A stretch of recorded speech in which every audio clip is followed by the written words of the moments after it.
Hey, what's up, guys? It's Coop here today to bring you the latest on the Warrior Soul Keto Camp.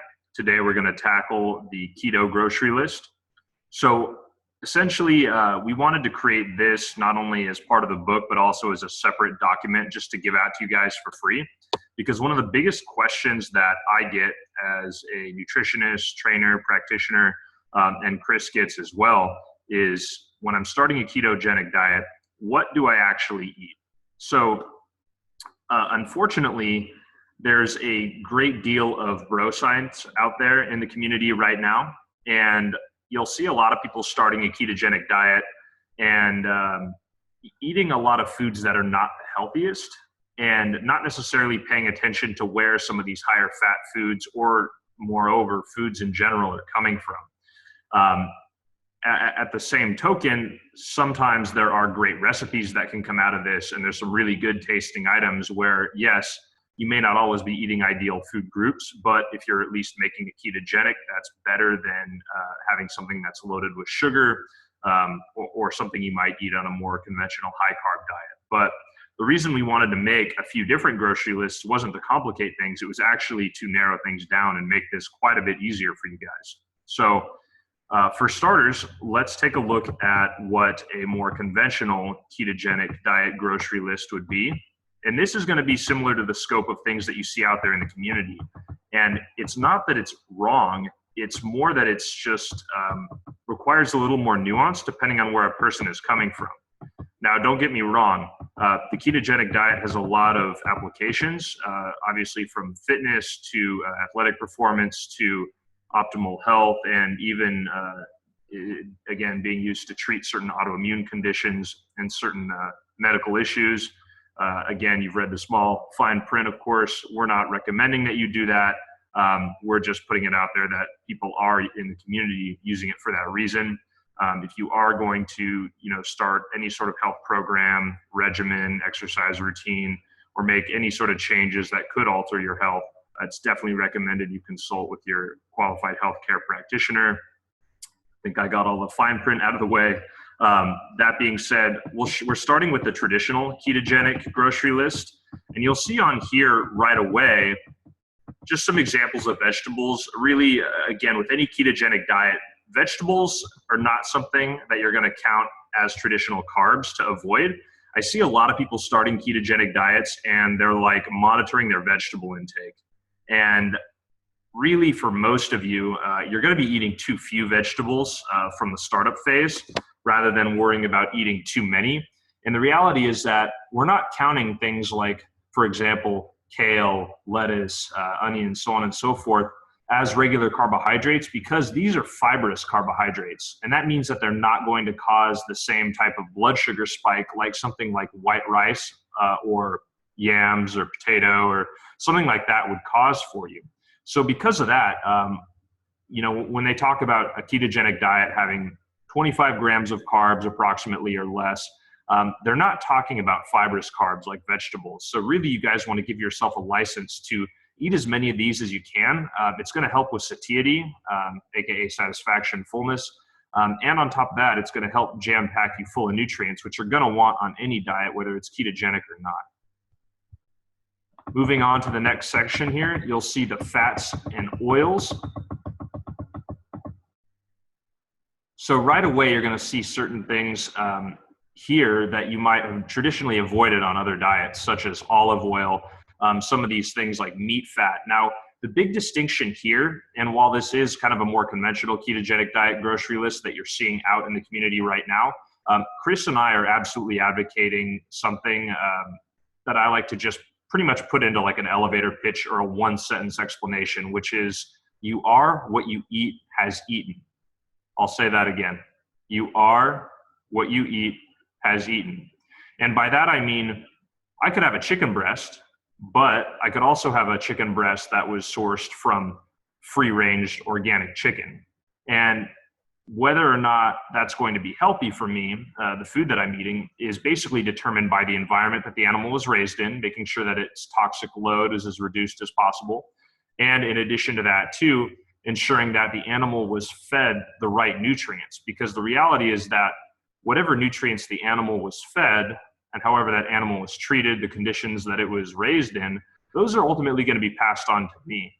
And so I want to make sure that I'm actually doing everything I can to optimize my health, fitness, so on and so forth. And so part of that is going to entail paying attention to where these things come from to ensure I get maximum nutrient density and minimal toxins and additives that I'm trying to avoid. And again, that goes for even you physique guys that are thinking you can kind of bypass that, because the reality is that some animals are fed crops that can actually dysregulate your hormones, in addition to causing other issues. That being said, we'll move on. You'll also notice on this list as well, plenty of protein options, nuts and seeds. The dairy section is going to be a bit heavier. Now, this is kind of what I wanted to focus on here. You guys will have access to this document, so don't worry if I'm skipping over something. You'll see a lot of people starting a ketogenic diet saying how awesome it is because they can give themselves licenses to eat as much dairy, cream, fatty foods as they want. So we already talked about the first step that you're going to need to bypass this issue, and that's that we recommend, ideally as much as you can, sourcing your food properly. Now, in addition to that too, we also don't recommend using the ketogenic diet as a license to eat as much cheese as you want. The reality is that a lot of people out there are going to be lactose intolerant, and on top of that too, excess dairy can cause a number of issues, including but not limited to inflammation, potentially even overexciting your nerves. Some of you guys who have autoimmune conditions or gut issues are probably going to have flare-ups from certain types of dairy. That being said, assuming you do have a clean bill of health and you've bypassed most of your gut issues, you're also supplementing properly, which does include probiotics, things like that, fermented food, you actually can probably get away with a little bit of dairy products here and there, much more than you might be able to on, say, another diet program. Now, we're going to move actually into the next phase of the diet here, and that's going to be the ancestral or paleo ketogenic grocery list. And this is more closely in alignment with what Chris and I recommend.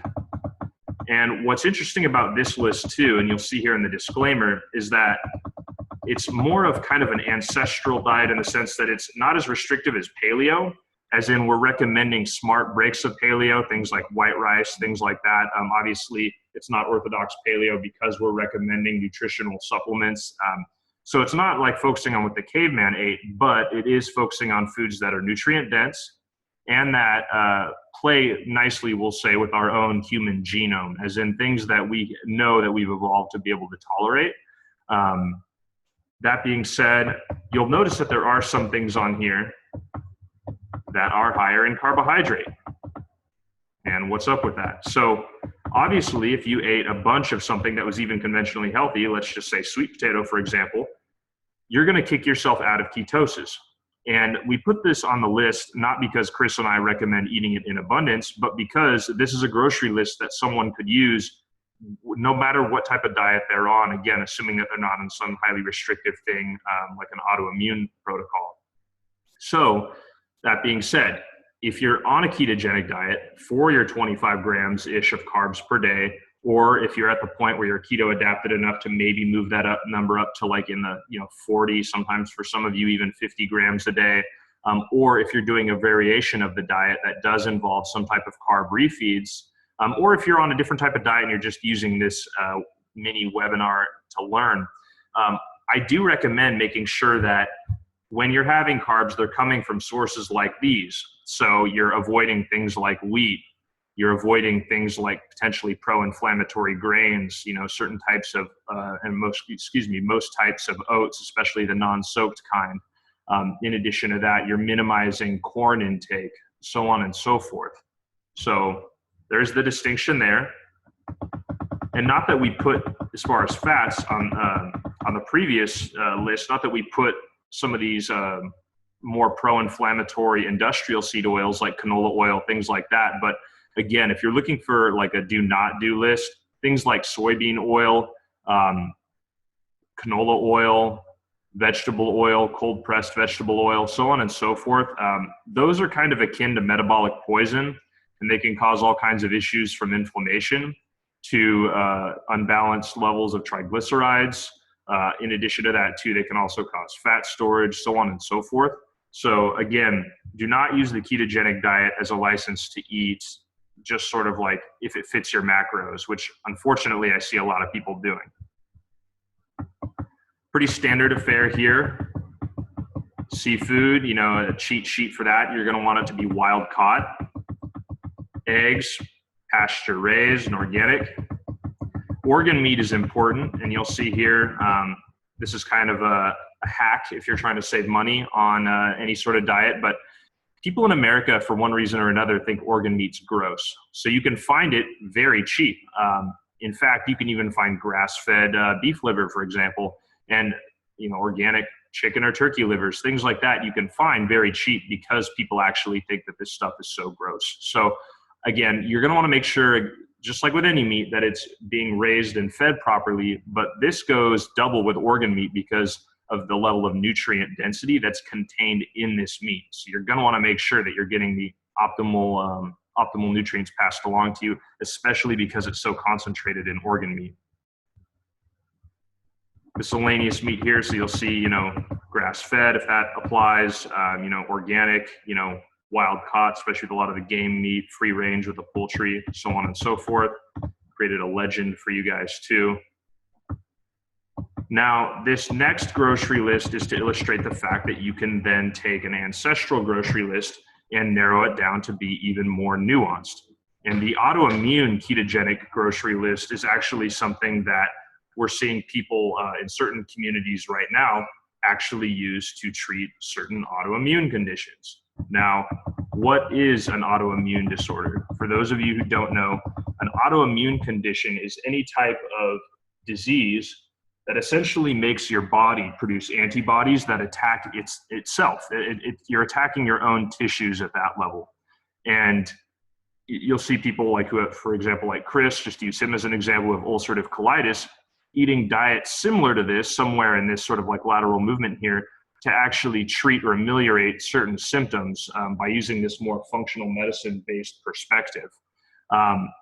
In addition to that too, you know, there are a lot of different variations of something like this, whether someone's eating low histamine, the Walls protocol, you know, low sulfur diet, so on and so forth. But the point being here that you can use, and the paleo community has used for a while, a modified version of a paleo diet to actually help guide you towards not only optimal health, but reduction in symptoms of diseases. Because again, rather than just treating symptoms, you're actually treating a lot of underlying issues that are causing, you know, your health foundations to erode, if you will. So we have a list here of foods to absolutely include. And in addition to that, foods to avoid.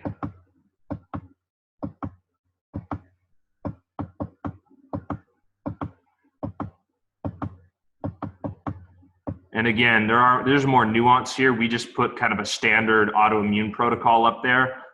Again, we can't say this enough. Before just diving into one of these, you want to make sure that you consult with your physician or qualified healthcare practitioner.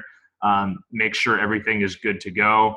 But we definitely wanted to explain the fact that there is more nuance on a ketogenic diet than simply giving yourself a license to eat as much fat, and in some cases, for some of you guys, meat, no matter where it comes from. There are some fun stuff you can do with respect to desserts, you know, that are ketogenic friendly, so on and so forth. But we really think that just like any diet, the execution of it and the foods that you're coming from absolutely matters. And in addition to that too, you want to make sure that you're supporting your body's optimal health. You're not just trying to get shredded. And this is for those of you who are trying to use the ketogenic diet to get shredded. Following these details are going to help you as well, because you know, even if you are getting some good results by following more of an if it fits your macros element to the ketogenic diet, you know, while that could be okay, so occasionally, on the whole, you're going to cause a lot of health issues for yourself in the long run, up to and including getting out of shape. So again, whether your goal is more optimal health, physical, mental performance, athletic performance, simply physique, please pay attention to the nuances of the ketogenic diet, be responsible with it. And just like any other diet, what you're eating absolutely matters. All right, guys, thank you very much for listening today. Hope I answered these questions for you. And if you still have any more questions specifically, feel free to email us. Just reply to this email or post on the Facebook page. Thanks, guys.